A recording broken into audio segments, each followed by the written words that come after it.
Subscribe कीजिए YouTube channel real horror stories को और बेल आइकन को प्रेस कीजिए ताकि नई आने वाली वीडियोस की नोटिफिकेशंस आपको बिल्कुल टाइम पर मिल जाएं।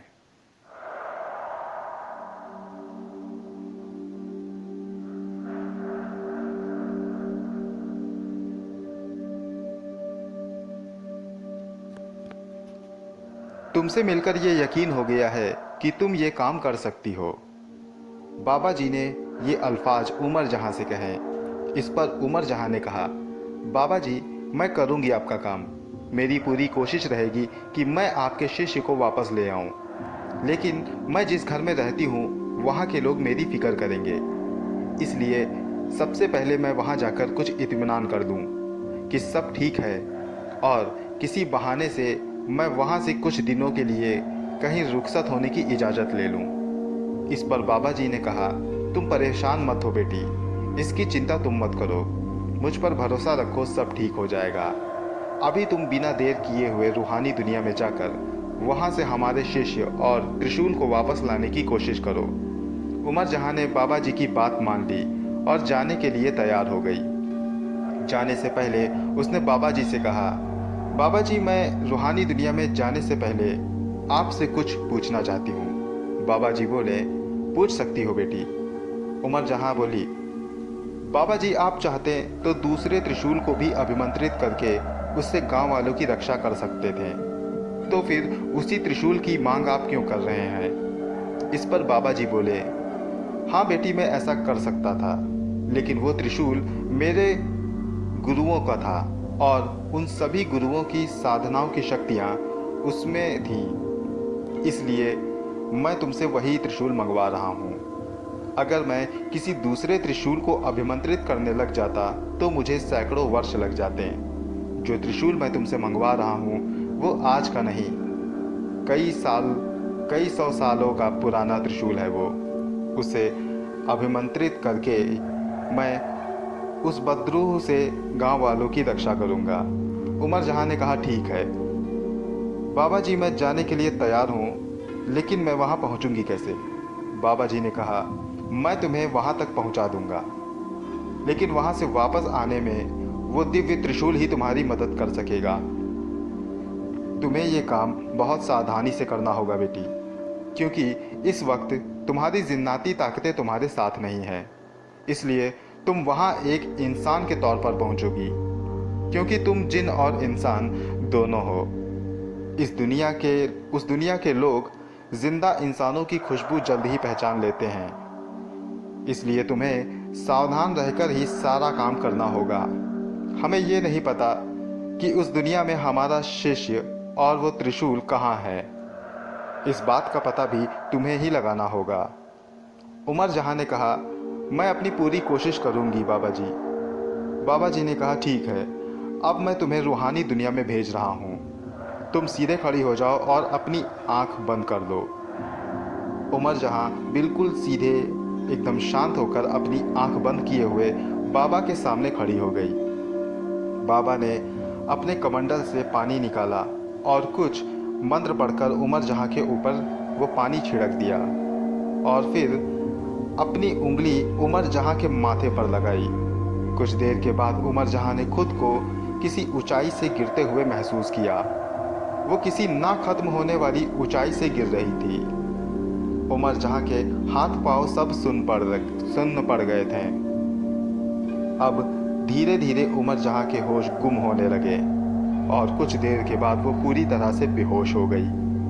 कुछ देर के बाद जब उमर जहां को झटका महसूस हुआ और उसकी आंख खुल गई तो उसने देखा कि वो किसी अनजान जगह पर पहुंच गई है। उसने खुद को जमीन पर पड़ा हुआ पाया।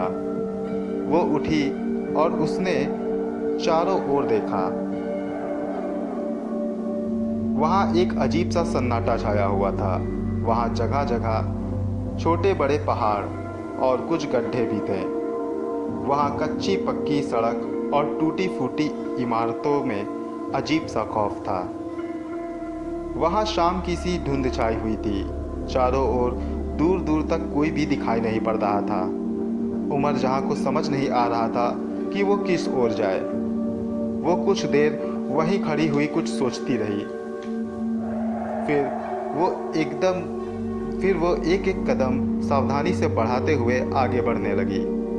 उमर जहां के दिल में खौफ था कि उसकी पुरस्कार ताकतें उसके साथ नहीं थी। वो चुपचाप आगे बढ़ते हुए किसी सुराग को खोजने लगी जो उसको उसकी मंजिल तक पहुंचा सके। लेकिन वहां ठंडी हवाओं और धुंध के सिवा कुछ नहीं था। धीरे धीरे उमर जहां काफी दूर तक निकल गई, लेकिन उसे अभी तक कोई भी नहीं दिखाया। वो वहां एक पत्थर पर बैठ गई और सोचने लगी कि आखिर साधु बाबा के शिष्य को कहाँ ढूंढा जाए, कहाँ उनके उस दिव्य त्रिशूल को ढूंढा जाए। यहाँ दूर दूर तक कोई भी दिखाई नहीं पड़ रहा है, कोई एक रास्ता भी नहीं दिखाई पड़ रहा है, कोई भी सुराग अभी तक यहाँ मिल नहीं पाया है। इस अनजान जगह में मैं ये सब चीज़ें कहाँ ढूंढूं? उस अनजान सी दुनिया में उसे कोई रास्ता नहीं दिख रहा था। लेकिन तभी अचानक उसकी नज़र एक साय पर पड़ी। वो दूर से पैदल चलता हुआ उमर जहां की तरफ बढ़ता चला आ रहा था। उमर जहां अपनी जगह से खड़ी हुई और उसे देखने लगी। वो साया धीरे धीरे उमर जहां के करीब पहुंच रहा था। उमर जहां ने पास में लगी हुई बड़ी बड़ी झाड़ियों में छिपकर उस सायों को देखने की कोशिश की। वो साया काला लबादा मुंह पर लपेटे हुए काफी करीब आ चुका था। करीब आने की वजह से उसकी चाल और हाव भाव उमर जहां काफी साफ तरीके से देख पा रही थी। उसकी चाल और हाव भाव देखकर ये मालूम पड़ता था कि वो कोई औरत है। वो औरत एकदम सीधे चलती जा रही थी। जब वो उस झाड़ी के करीब पहुंची जहां उमर जहां छिपी थी, तब वो थोड़ी देर रुककर झाड़ी की तरफ देखने लगी। उमर जहां को खौफ आने लगा। उसे लगा कि वो औरत उसे देख रही है। वो औरत थोड़ा रुककर फिर सीधे चलने लगी। उमर जहां ने सोचा कि अगर इस औरत का पीछा किया जाए तो काफ़ी कुछ पता चल सकता है। ये सोचकर वो उस औरत का पीछे करने लगी। उमर जहां के दिल में अभी भी खौफ था, लेकिन उसे बाबा का काम भी करना था। इसलिए वो अपने डर पे किसी तरह काबू पाकर उस औरत के पीछे पीछे जा रही थी। वो औरत आहिस्ता आहिस्ता आगे बढ़ती जा रही थी। काफ़ी दूर तक पीछा करने के बाद वो औरत एक टूटी फूटी इमारत के करीब पहुंची। थोड़ा रुककर उसने इधर उधर देखा और फिर वो उस इमारत में दाखिल हो गई। उमर जहां ने देखा कि इमारत के अंदर वाले हिस्से में काफ़ी गहरा अंधेरा था और वो औरत उसी अंधेरे में गायब हो गई है। वहाँ आसपास और भी छोटी बड़ी टूटी फूटी इमारतें थीं। उनमें से ज़्यादातर में रोने और चीखने चिल्लाने की खौफनाक आवाज़ें आ रही थीं। उमर जहां की जिज्ञासा बढ़ी तो वो छिपते छिपाते एक खंडहर नुमा मकान के अंदर दाखिल हुई। उसने बाहर की एक टूटी दीवार की सुराख से देखा तो उसके औशान खता हो गए। उसने देखा कि कुछ औरतें और आदमी अपने बच्चों के साथ एक जगह पर बैठे हुए छाती पीट पीट कर रो रहे थे। उन सभी में से कुछ की शक्लें सड़ी गली और खौफनाक मालूम पड़ रही थीं और कुछ की शक्लें इंसानी शक्ल जैसी ही थीं। लेकिन उनके रोने का कारण क्या था, ये उमर जहां समझ नहीं पाई। अभी उमर जहां ये सब देख ही रही थी कि वे सब रोते रोते एकदम से शांत हो गए। उनमें से एक ने दूसरे से कहा, यहाँ किसी जिंदा इंसान की बू आ रही है। इस पर दूसरे ने कहा, हाँ मुझे भी लग रहा है, लेकिन ये बू बहुत ही कम है। लगता है कोई हमारे इलाके से बहुत दूर है। तभी उनमें से तीसरे ने कहा, अरे अरे वो देखो, कोई हमारी बातें सुन रहा है। इतना कहकर वो सब उमर जहां की ओर दौड़ पड़े। ये देखकर उमर जहां अपनी जगह से बड़ी फुर्ती से भागी। उसका दिल तेजी से धड़कने लगा। उमर जहां भागते हुए उनकी नज़रों से बचने के लिए वो उसी इमारत में दाखिल हुई जिसमें उसने उस काले लबादे वाली औरत को दाखिल होते हुए देखा था। वो उस इमारत के अंधेरे में जाकर छुप गई।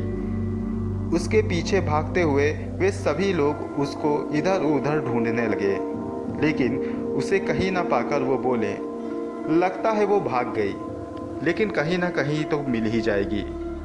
इतना कहकर वे सब फिर अपने मकान में वापस चले गए। उमर जहां अंधेरे में छिपी हुई ये सब बातें सुन रही थी। उमर जहां को अंधेरी की वजह से बाहर की कोई भी चीज़ दिखाई नहीं पड़ रही थी, क्योंकि उस इमारत का अंधेरा बहुत ही ज़्यादा गहरा था। उमर जहां अब वहां से निकलने के लिए वापस अंदाजन बढ़ने लगी, लेकिन वो बाहर नहीं निकल पाई। ये देखकर उमर जहां फिर से खौफजदा हो गई। वो जिस रास्ते से अंदर आई थी उसी रास्ते से बाहर जा रही थी, लेकिन उसे बाहर का रास्ता नहीं मिल रहा था। उमर जहां उस इमारत में रास्ता भूल चुकी थी। उसे उस अंधेरे में कुछ भी दिखाई नहीं पड़ रहा था। वो अंधों की तरह इधर उधर हाथ फैलाकर आसपास की किसी चीज़ को छूने की कोशिश करने लगी।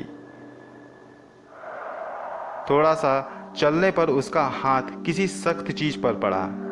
मुमकिन है कि वो चीज़ कुछ और नहीं बल्कि उस इमारत की दीवार थी। उमर जहां ने उसे टटोला तो समझ गई कि ये उस इमारत की दीवार है। वो उसी के सहारे आगे बढ़ने लगी, लेकिन काफ़ी दूरी तक चलने पर भी उसे बाहर का रास्ता नहीं दिखाई पड़ा। वो अब इमारत के अंधेरे में फंस चुकी थी। वो उसी दीवार के सहारे आगे बढ़ रही थी कि तभी उसका हाथ दीवार से लगे हुए किसी दूसरे हाथ से टकराया। इससे उमर जहां की खौफ से हल्की सी चीख निकल पड़ी। उसने तुरंत अपना मुंह बंद कर लिया और थोड़ा आगे भागकर वो चुपचाप फिर जमीन पर बैठ गई। उस जगह पर उमर जहां की सांसों की आवाज़ गूंज रही थी। तभी उमर जहां को किसी के कूदने की आवाज़ आई। ऐसा लग रहा था कि वो बिल्कुल उमर जहां के सामने है। कोई था जो उस कमरे में शायद उमर जहां को ढूंढ रहा था। शायद उसे उमर जहां की मौजूदगी का एहसास था। वो थप थप की आवाज़ करते हुए इधर से उधर टहल रहा था। आवाज़ सुनकर उमर जहां इस बात का अंदाज़ा लगा रही थी कि वो जो कुछ भी है उमर जहां के बिल्कुल करीब है। उमर जहां डर के मारे एक जगह पर बैठी हुई तेजी से अपना मुंह बंद किए हुए थी। वो अपने सांसों को आहिस्ता आहिस्ता गति दे रही थी। वो नहीं चाहती थी कि उसकी सांसों की आवाज़ सुनकर वो जो भी दरिंदा है वो उमर जहां के पास आए। वो ये नहीं चाहती थी कि वो किसी दरिंदे का शिकार हो और इस रूहानी दुनिया में फंस जाए। अब उमर जहां काफ़ी खौफजदा हो चुकी थी। वो मन ही मन ये सोच रही थी कि वो इस जगह से कैसे निकलेगी, क्योंकि इस वक्त उसके पास उसकी जिन्नाती ताकतें भी नहीं थी। उमर जहां अपनी पूरी ज़िंदगी में आज सबसे ज़्यादा खौफजदा थी। अब वो उस कदमों की आहटों को बिल्कुल अपने करीब महसूस कर रही थी। उमर जहां की धड़कनें तेज होने लगी। उसे कुछ समझ न आ रहा था। वो कांपने लगी। खौफ से उसे बेहोशी छा रही थी, लेकिन किसी तरह वो वहां पर बैठी रही। अब वो कदमों की धमक बिल्कुल अपने करीब महसूस कर रही थी। वो जो भी था बहुत ही खूंखार मालूम पड़ता था। उसकी गुर्राहट किसी खौफनाक दरिंदे की तरह थी। उमर जहां का शक बिल्कुल सही था।